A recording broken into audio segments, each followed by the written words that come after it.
You know, you join us twice a year, but it's my understanding that you hold weekly lunches or near weekly lunches with Treasury Secretary Lew. In fact, last year, according to your public schedule and research done by the Wall Street Journal, from February through December alone, you held 51 meetings with the White House and 23 meetings with lawmakers. I'd be curious if you were willing to share any of the a written summary of the items discussed with Secretary Lew. That would help with transparency and any of the agreements that were made during these.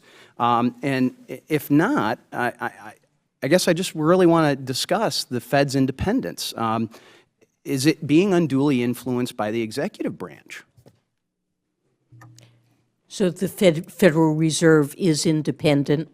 I do not discuss monetary policy or actions that we are going to take with the Secretary or with the executive branch. We confer about the economy and the financial system. We are accountable to Congress, and I personally and the Federal Reserve as an institution seek to provide all of the input that Congress needs for appropriate oversight. My colleagues and I have testified 16 times during the last, over the past year. The Fed already has been completely immersed and guided by partisan politics. Now, if the press reports are accurate, you're lobbying also, in addition to this, you're lobbying the other side of the aisle extremely hard to not agree to require agencies to be more accountable and transparent. You are lobbying hard against having more confines around your ability to use your bailout authority.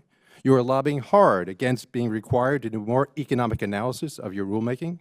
And you are also lobbying hard against additional public scrutiny and congressional oversight.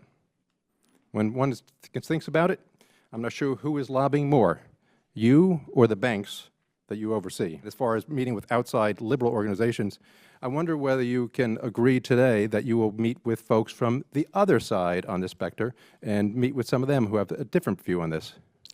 Well, we're meeting with such a group on Friday. Who's that? What's it called? The Americans for Americans? Principles.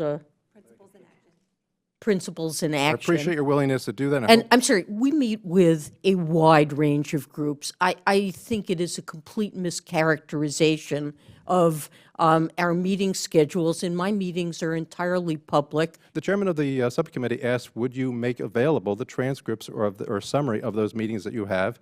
You didn't answer that question to the chair. Would you make those summaries available? These are private one-on-one meetings, and I don't think it's appropriate.